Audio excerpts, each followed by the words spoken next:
Hey guys, welcome to this week's Thorough Thursday, and today we're going to be going over kettlebell swings. So let's get to it. So whenever I teach my clients, I always use two different variations of kettlebell swings, which is the squatting variation and the hip hinge variation. Now both of them are important to learn, but I will start with the squatting variation because I feel like that is the variation most people should probably learn first. So let's get to it. So whenever I'm doing a kettlebell swing, whether it's a hip hinge version or a squatting variation, I want to have the kettlebell directly in between my feet when I start. Now when I do the squatting variation, I'm going to keep my chest up and I'm going to squat straight down to the kettlebell and grab it with both hands. Once I have that grabbed, I'm going to pinch my shoulder blades back as hard as I can, and I'm going to stand up and throw my hips forward. Now, you'll notice as I do this, the kettlebell is not going to come up to my eye level right from the get-go. So what I'm going to do is I'm going to swing it a few times in a squatting motion and really let that kettlebell get up there.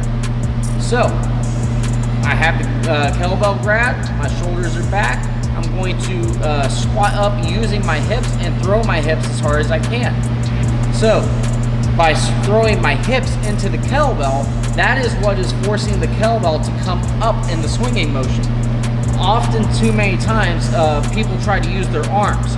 So, a good way to know if you're using your arms or using enough hip thrust is when you get to the top or eye level with the kettlebell swing, if you let go of the kettlebell just briefly and you're using your hips correctly, it's going to drift there into place.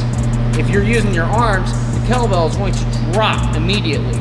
So, I'm not suggesting you throw the kettlebell, but I'm just trying to tell you that when you get to the top of the swing, the weight should feel weightless in your hands. So, with your shoulder blades pinched back the entire time, that's keeping your shoulders intact and in a safe position, and also allows you to maximize your hips and your legs in this motion. So the reason I like doing the squatting variation is because if you're tight in the hips and have trouble squatting, this is going to help accelerate the process of learning how to squat properly on top of doing goblet squats and all those types of things. Now the hip hinge version I think is also an important variation to learn as well.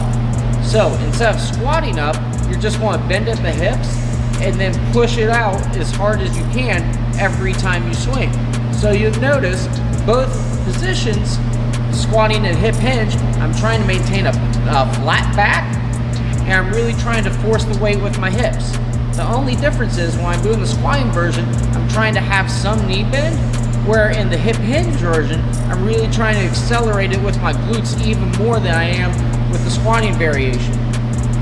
Now, these are a great tool to use in your programming, whether it's conditioning, just explosive power in the hips, and whatnot.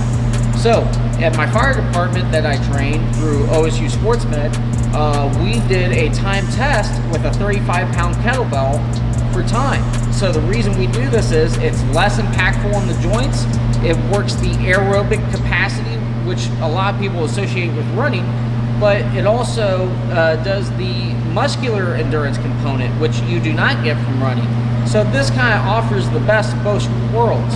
And if you don't believe me, the Air Force actually implemented a study where they tried using this instead of the 2-mile test that you see a lot of military branches use today. So, if you want to learn more about this, please DM me and I will do my best to help you out. But until next time, I'll see you guys around.